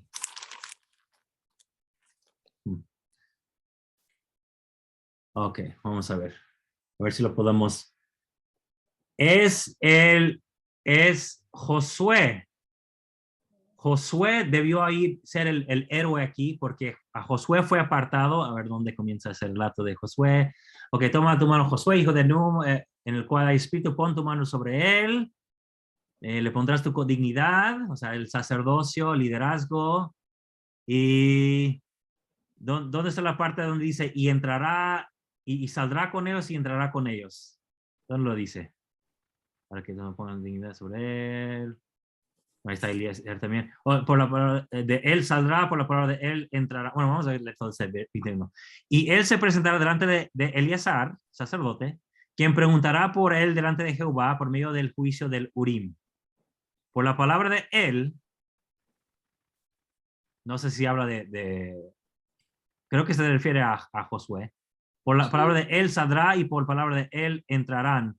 Él y todos los hijos de Israel con él. Sí, ese es Josué. Y es decir, toda la congregación. Así que el que debía haber peleado era Josué. Pero como en este texto,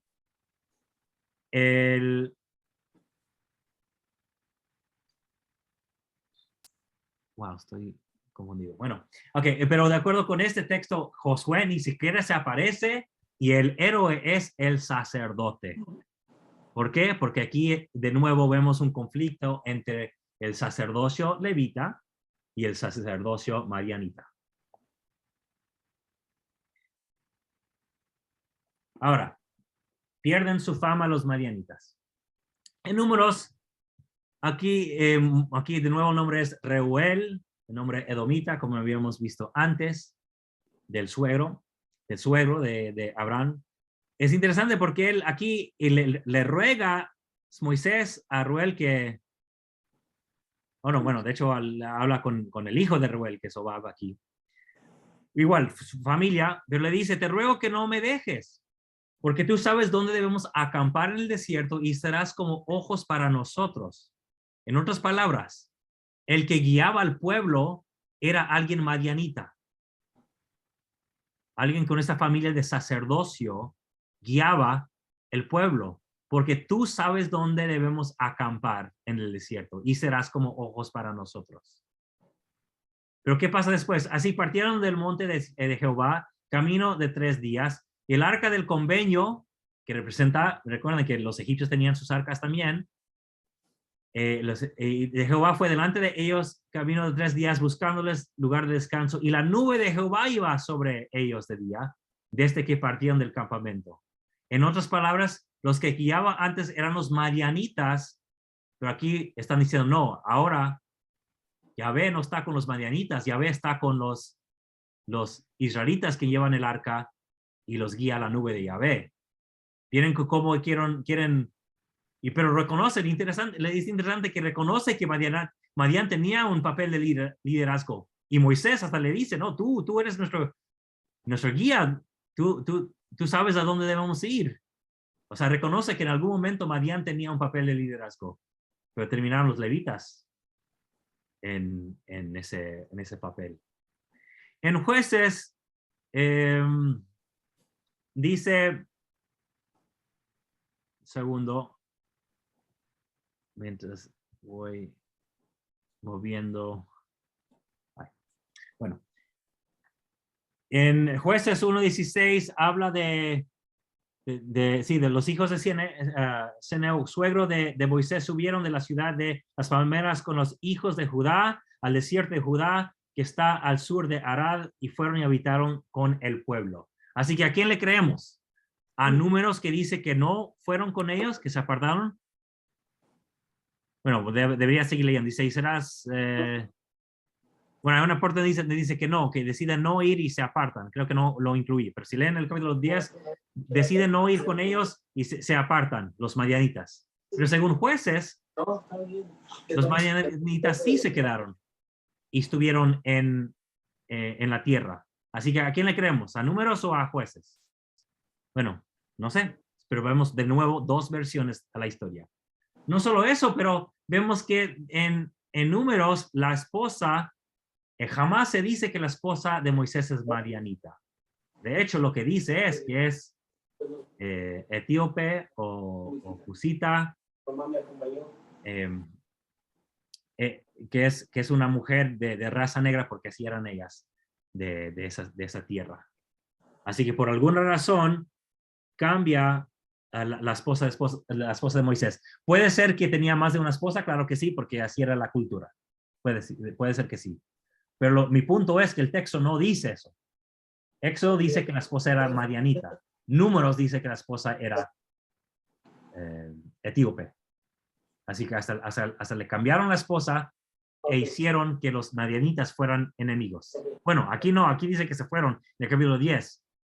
Pero en el capítulo 25 y 31 dice que pelearon contra ellos. ¿Se dan cuenta? Y ni siquiera Números se puede ponerse de acuerdo que quiénes van a ser los madianitas. ¿Serán buenos o malos? Porque aquí todavía son buenos, pero se apartan y en el capítulo 31 pues, matan a todo mundo. Incluso a su propio cuñado aquí. ¿Cómo ven? Para mostrarles que hasta el libro de Números tiene diferentes versiones, que no están de acuerdo en cómo van a ponerlo a los madianitas. Ya, con eso terminamos la clase, hermanos. Y bueno, las preguntas, no sé qué les pareció ver de dónde originó, de acuerdo con el texto, Jehová, Yahvé. ¿Por qué no originó de Jerusalén? Porque Jerusalén era de otro Dios, la tierra. ¿Qué hicieron los judíos para cambiar el nombre de Jerusalén para que ya no representara el nombre de ese Dios? Y cómo había sacerdocio que todavía se representa en la iglesia. Ahí tenemos el de Melquisedec y el arónico. Pero vemos, bueno, quiero decir algo, porque antes de que se asusten, puede ser que el origen, que tal como expliqué, haya tenido dos pueblos distintos, que todos se unieron para seguir a Yahvé, ¿vale? Se unieron para seguir a Yahvé. O podemos decir que no, el hermano se equivocó y no, la verdad es que todos fueron del mismo sacerdocio y todo bien. Puede ser, de ambas maneras. Pero para mí, viendo estas diferencias entre los levitas que querían subestimar a los madianitas, de donde vino el sacerdocio que recibió Moisés. Y ojo, que ¿quién es el que pierde fama? Moisés es el líder de Éxodo hasta Deuteronomio. El jefe de jefes es Moisés. Pero Moisés no tiene sacerdotes que le siguen en la historia que sigue. Son solamente los hijos de Aarón, que representan el sacerdocio de la tribu de Leví. ¿Se dan cuenta? Moisés no queda como el héroe, son los hijos de Aarón que quedan como los héroes. Bueno, pero ¿cómo yo interpreto eso para la iglesia de hoy? Yo interpreto que podemos haber venido de diferentes pueblos, pero nosotros estamos todos guiados hoy día bajo Yahvé, bajo el Dios de Israel. Nos hemos unido juntos, nuestros sacerdocio, por decirle así, se han juntado para dedicarnos a Yahvé, a Dios, y ahora hemos superado el pueblo anterior que estaba peleando de quién era mejor. Vemos que nuestros jóvenes, porque no siempre eran jóvenes en la iglesia, pero ahora pueden recibir el sacerdocio arónico y prestar servicios y que ahora pueden ser testigos en el templo incluso, ¿verdad? Eso hemos aprendido. Así que cuando dice que algún día van a hacer sacrificios de nuevo los levitas, para mí eso no significa de que los levitas se van a poner a matar animales, y creo que hubo un comentario así recientemente, porque sacrificio significa hacer algo sagrado. Y si yo veo a los levitas, los del sacerdocio arónico, haciendo sacrificio, haciendo su tiempo santo y sagrado como testigos alrededor de la pila bautismal en el templo, para mí los levitas ya están haciendo sacrificios en el mismo templo. Para mí no es necesario que haya derramamiento de sangre de animales. Eso ya quedó en el pasado. Ya en el templo ya hay levitas funcionando como sacerdotes en el templo. Bueno, de nuevo termino la clase, la segunda vez que termino la clase. Adelante con los comentarios.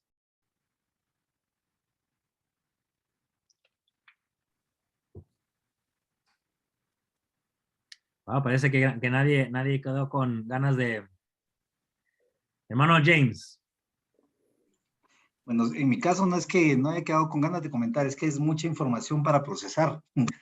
De hecho, pues estaba tomando algunas notas y al inicio, pues estaba pensando un poquito también en el arte y cómo es que representan a Shaitán, a Satanás, con cuernos también. Cómo, no sé si me podría aclarar si eso es una tradición moderna o es antigua. Sí, eso viene de Europa, eso de un dios, un Satanás con cuernos.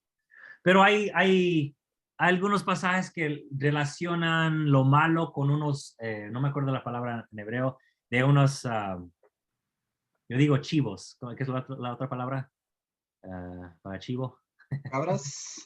Cabras salvajes, y entonces puede ser que esos se representaban tanto al animal salvaje como también demonios de las montañas. Entonces se puede decir que se fue convirtiendo en la imagen de Satanás poco a poco, pero no lo vemos en el texto, pero podemos ver que pudo haber originado de esa imagen de las cabras salvajes, pero ya es más ya en Europa y con Dante, creo, ¿no? El infierno de Dante, donde crea esa imagen de un Satanás con cuernos. Pero eso no está en la Biblia. Más bien es representado como un dragón, pero con cuernos, pero los cuernos significan poder. Vi una mano, pero luego se bajó. O vi algo, pero luego se quitó. Adelante el que quiera hablar.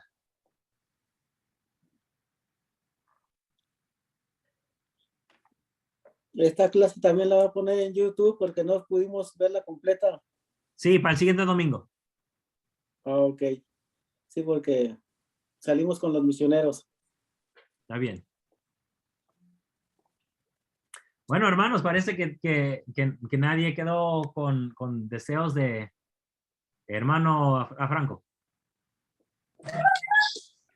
Hola, buenas noches. Perdón por no prender mi cámara, ando un poco enfermo. Ahorita estaba escuchando la clase y la verdad es que me gustó bastante. Creo que la parte de los bueyes, bueno, perdón, del toro bebé, Egel en hebreo, es un becerro pequeño. Creo que sería bueno tocar más ese tema, creo que es muy interesante, a mí me fascina ese tema, si lo pudiéramos tocar más adelante sería genial. Y bueno, ahorita estaba escuchando los comentarios referente a los sacrificios. El sacrificio en hebreo es corbán, y es acercarse a lo divino. ¿Cómo podemos interpretar el libro de Ezequiel, capítulo creo que es 47, donde se predice del segundo templo, templo escatológico, donde habla de que habrá sacrificios, libaciones, holocaustos, etcétera? ¿Cómo podemos interpretar esto desde una parte académica? Tal vez académica no tengo respuesta porque sería, bueno, la esperanza del pueblo, ¿verdad? Antiguamente, pero de una manera más teológicamente, como miembro de la iglesia, era la esperanza del profeta Ezequiel. O sea, si Dios le hubiera revelado a Ezequiel que estamos ahí de blancos, sellándonos como familias en el altar, tal vez eso no habría tenido sentido para Ezequiel. Para él, el templo perfecto era que se restaurara todas las libaciones y los sacrificios que había en su época. Entonces, para él significa el templo ya restaurado. Y para todo el pueblo en ese momento sí tenía ese significado.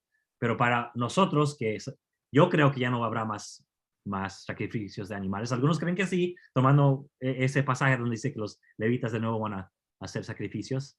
Yo digo que todavía están haciendo sacrificios. Están haciendo sacrificios, de otro estilo. Yo creo que podemos tomar ese concepto de restauración, pero tal vez no de la manera antigua, sino de la manera moderna que tenemos ahora en el templo. Yo no soy de los que creen que todo lo que tenemos en el templo hoy día estaba en el templo antiguo. Yo creo que Dios nos ha revelado cosas diferentes a través de los años y hemos ido progresando.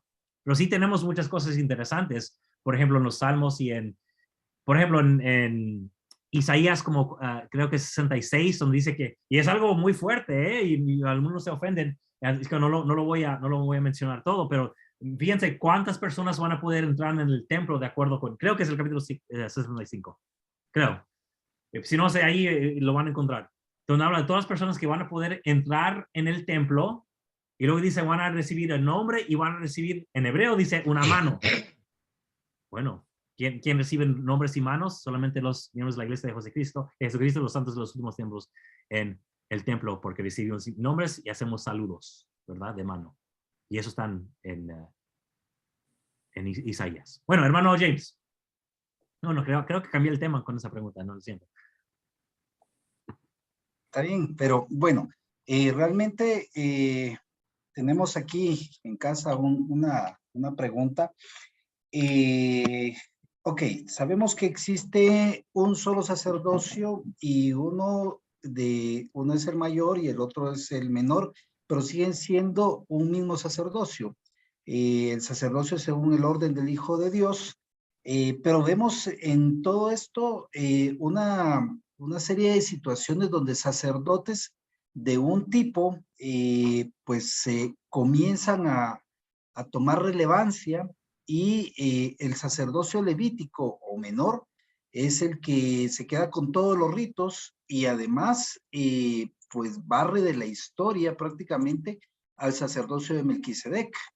Esto es posexílico, supongo, no sé, pero en el libro de Mormón no se hace esa diferencia entre los sacerdocios, ¿no?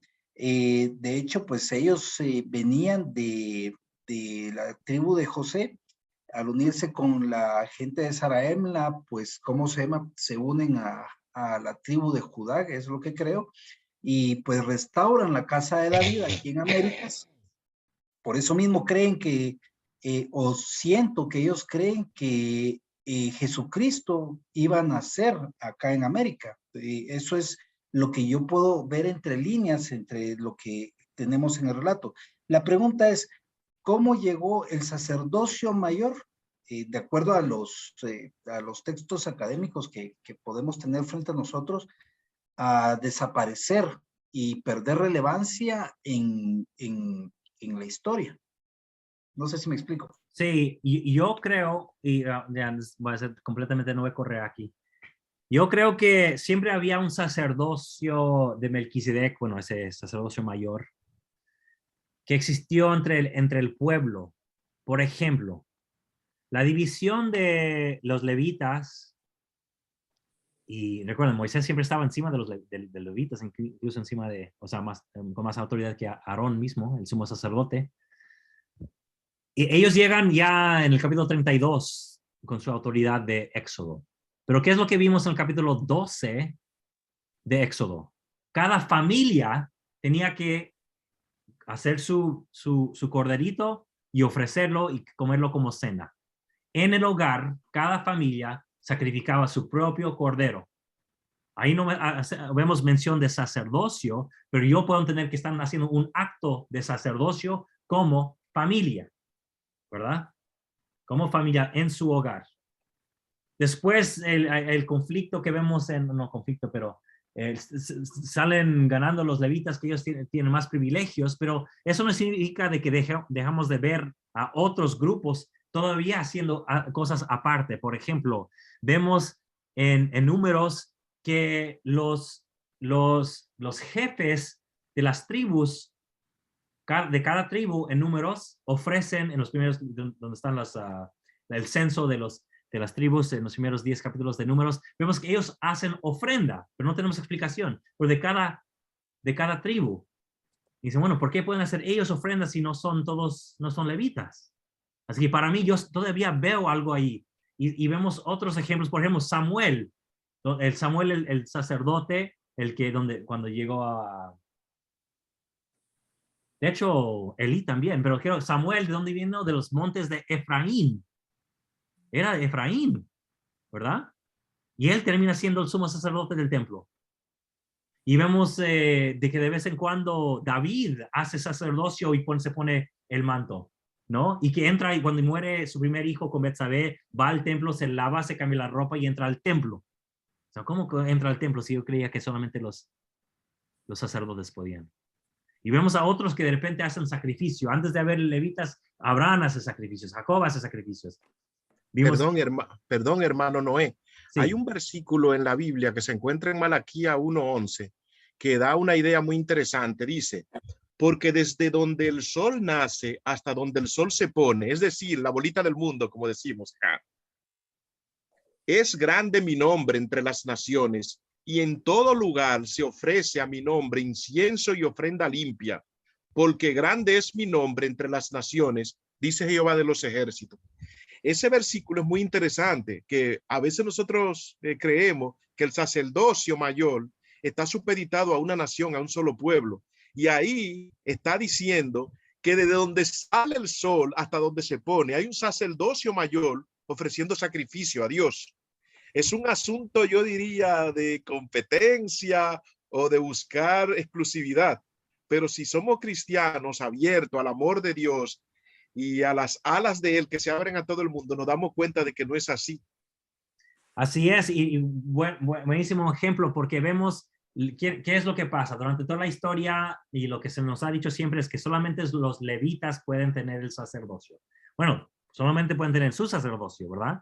Porque Melquisedec estaba en la ciudad de Salem y él era sacerdote del dios El.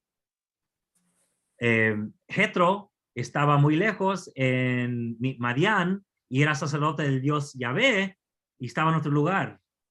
¿Se dan cuenta? Así que los levitas son un pueblo con su sacerdocio, pero los del sacerdocio mayor, ellos están esparcidos por todas partes. ¿Se dan cuenta? Y para terminar de contestar al hermano James, entonces yo creo que había un sacerdocio familiar. Bueno, yo creo que bueno, no voy a meterme en eso. Sí, yo creo que había un sacerdocio familiar, lo cual también resalta en el capítulo 13 de Alma. Bueno, el 12 y el 13, porque es una sola respuesta. Cuando llega Antíona a Alma, le dice, bueno, ¿y por qué hay querubines y por qué no van a poder alcanzar árbol de vida? Y luego empieza al final del capítulo 12, Alma a dar una respuesta, y luego continúa en el 13, pero tristemente tenemos un corte de capítulo y separamos los dos capítulos. Pero es la misma respuesta. Está diciendo cómo Adán y Eva salieron, fueron instruidos, recibieron las primeras leyes, luego entramos al capítulo 13, reciben segundas leyes, y había sumos sacerdotes que habían sido preparados de antemano. ¿Y quiénes fueron los sumos sacerdotes que tenemos los dos? Adán y Eva. Ellos eran los sumos sacerdotes, ¿verdad? Si leemos todo junto, los sumos sacerdotes eran Adán y Eva. Pero el problema es que cortamos el capítulo, bueno, ponemos el corte de capítulo, y también en la traducción en español, en uno dice, habla de el día de reposo o algo de reposo, el reposo del Señor, y en el otro capítulo dice descanso del Señor. Así que, está hablando de dos cosas diferentes. No, en inglés dice lo mismo, rest of the Lord. Y dice, pero en español lo tenemos como dos términos distintos y perdemos que es una sola respuesta que Alma le da a Antíona. Pero en español lo vemos como dos cosas diferentes, porque dice uno descanso del Señor y el otro dice reposo del Señor. Así que hay traducciones, errores en traducción que también nos perjudican, incluso en el libro de Mormón, en la versión en español. Así cada vez que alguien me dice, yo siento el espíritu más fuerte cuando lo leo en español, porque es el idioma de los lamanitas, y digo, bueno, ¿qué idioma de los lamanitas? Y España trajo el idioma, ¿verdad? El idioma de España. Bueno, hermano James. Sí, pues continuando con el razonamiento, ¿no? Hace poco la primera presidencia pues hizo énfasis que las hermanas podían oficiar bajo la dirección del sacerdocio. Y realmente vemos en la historia mujeres que siempre han tenido el poder para hacer algunas cosas y poder oficiar. Cuando hablamos de la sacerdotisa de hace un rato, cuando cortó el prepucio de su hijo, pues, ¿cómo se llama? Realmente ella habría estado oficiando bajo la dirección del sacerdocio en ese caso. Y yendo un poquito más arriba, a Cera, la diosa que se menciona, ¿será ella una sacerdotisa eterna, por decir algo? ¿No? Bueno, a lo que voy es que aunque para las personas parecen cosas nuevas y a veces algunos miembros critican que están cambiando las cosas, yo creo que la doctrina, la básica, no cambia, porque realmente desde el principio las mujeres siempre han, como decías, es un sacerdocio familiar, ¿no? Entonces, ¿cómo es que se representa ese sacerdocio de las mujeres como un árbol de la vida? Sería mi pregunta o comentario, ¿verdad? ¿No? Como árbol de vida. No, el árbol de vida era símbolo de Acera, de la diosa, que vemos en el templo como árbol de vida. Por eso en Deuteronomio dice, porque es texto posterior, dice, bueno, época de Josías, diciendo, no pondrán a Acera al lado del arca del convenio. ¿Por qué dice que no lo pongan ahí? Porque ahí estaba. El jardín, el árbol de la vida ahí estaba, que representaba la diosa Acera. Y si quieren saber más de ese tema, está la clase sobre la diosa madre que hicimos hace unas semanas. Pero en cuanto a, yo creo que no sé cómo decir esto, pero el sacerdocio es un tema difícil de exponer a veces porque hemos creado tanta cultura que hasta hace unos años y todavía en algunos barrios, recuerdan que decíamos, le toca al sacerdocio limpiar, que significaba le toca a los hermanos limpiar, ¿verdad? Pero hace unos años dicen, paren de decir sacerdocio a los hermanos, el sacerdocio es un poder de Dios, no son los hermanos, ¿verdad? Pero todavía escuchamos eso, digan al sacerdocio, que el sacerdocio nos ayude. Bueno, que los hermanos nos ayuden, ¿verdad? Todos tenemos sacerdocio. Pero hemos creado mucha cultura acerca de esta palabra. En la historia de la iglesia, vemos cómo el tema se fue cambiando. En Nauvoo, cuando se establece la Sociedad de Socorro, José Smith le dijo a su esposa, porque ella era presidenta, les dijo, ustedes van a ser como los diáconos y los presbíteros. Bueno, en inglés, presbítero es sacerdote. Presbítero es una palabra que viene de la palabra ancianos, así que no me gustó la traducción que hizo la iglesia, ponerles presbíteros, porque significa anciano. Pero, igual que elder, bueno. Pero entonces, sacerdotes, van a ser sacerdotes, y creo que dice como maestros y diáconos. Entonces, ¿qué pasa en Nauvoo? 2 apóstoles van por porque había muchas sociedades de socorro, por decirles así, y se fueron formando quórumes de maestras y de diaconisas. Ahora, no estoy diciendo que les dieron un sacerdocio, se les estoy diciendo que les nombraron así, con esos nombres, de quórumes de diaconisas en Nauvoo. Pero ¿dónde vemos las sacerdotisas, que son las presbíteras, por decirles así? En el templo. Así que en Nauvoo había diaconisas, había maestras, y en el templo había sacerdotisas, o que serían las presbíteras, por decir. Así que diáconos y maestros y presbíteros en los varones, y en Nauvoo sí había maestras, diaconisas y sacerdotisas en Nauvoo. Van hasta... bueno, pero hay un conflicto, ¿verdad? Porque Brigham Young le echa la culpa a Emma porque ella fue la que molesta con el matrimonio plural. Ella quería exponer lo que estaba haciendo José Smith, que tenía muchas esposas. Entonces, y pues la gente empezó a hablar sobre eso, y es cuando se hace el periódico, ¿cómo se llama?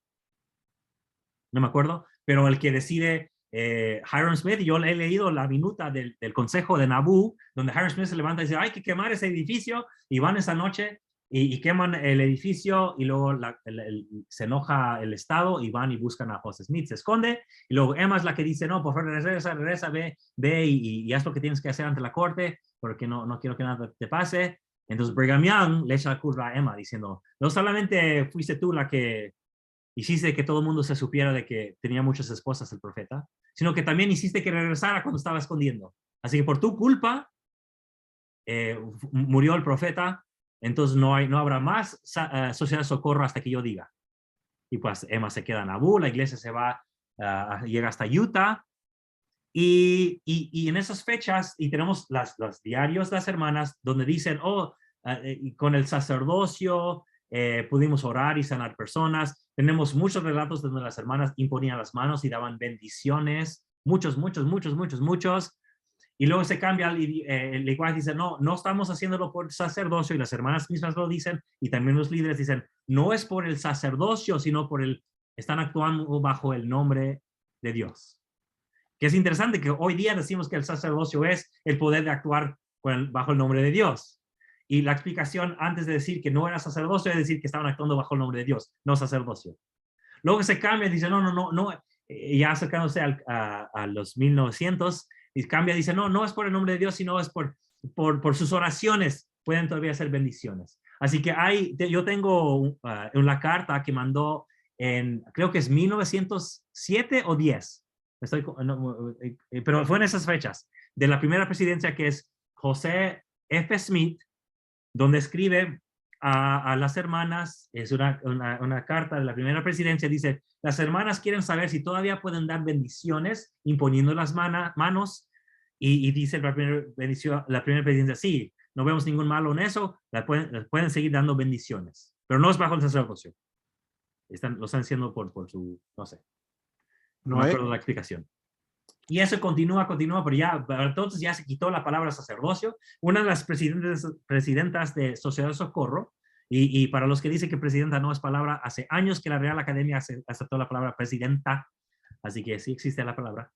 Una presidenta, creo que Elizabeth B. Huntington, creo que es su nombre, estoy seguro de que su apellido es Huntington. Ella es la más famosa entre las hermanas de la iglesia por sanar.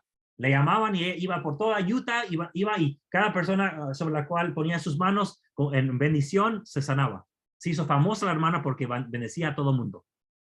Pero esa cultura se fue quitando, y creo que ya había dado esas explicaciones antes, pero me encanta relatarlas porque se fueron desapareciendo. Era permitido de que estaban en los registros de que podían imponer las manos las hermanas para bendecir hasta el cambio, y solamente se quitó del manual de la Sociedad de Socorro en 1969. 1969 es cuando se quitó de los manuales de que las hermanas podían imponer las manos para bendecir. Eso es recién, hermanos. Eso fue apenas 1969. Muchos de ustedes estaban vivos en esa época, eran miembros de la iglesia, y todavía era permitido en la iglesia que las hermanas hicieran eso, que dieran bendiciones imponiendo las manos. Así que si regresará algún día, no tengo idea. Pero me encanta que ya el presidente, y desde ya hace muchos años, o hace pocos años, ya están hablando más que las hermanas sí tienen sacerdocio. Y les recuerdo a todas las hermanas que en el cielo ya no habrá iglesia, habrá familias. Habrá familias. Así que mujeres y hombres van a estar gobernando ahí. Hermano James. Sí, en el templo las hermanas dan bendiciones, imponen la mano y dan bendiciones, las hermanas, las obreras. Sí, pero solamente ahí. Hermanos, ya vamos por 2 horas, así que no sé si sea rápido, James, y terminamos con tu comentario. 3 comentarios. Para esa época, donde 1960 y pico, yo no estaba vivo, todavía no había nacido. El segundo, pues toda palabra terminada en E no tiene género, entonces presidente es igual para hombre y para mujer. Y pues, ¿cómo se llama? Pero la Real Academia ya aceptó la palabra. Aunque esté aceptado, toda palabra que termina con E no es necesario. Entiendo, hermano. Yo soy fanático de la lingüística, yo entiendo. Y pues así como la lingüística va cambiando, también la percepción de cómo es que funcionan las cosas va cambiando. Y pues con el tema de las mujeres, mi presidente de misión hacía una comparación. La fe de las hermanas para actuar en el nombre de Dios es igual que el sacerdocio, igual como un interruptor de 2 vías, ¿no? Si uno presiona el interruptor de un lado de la habitación o el interruptor del otro lado de la habitación, la misma luz va a encender.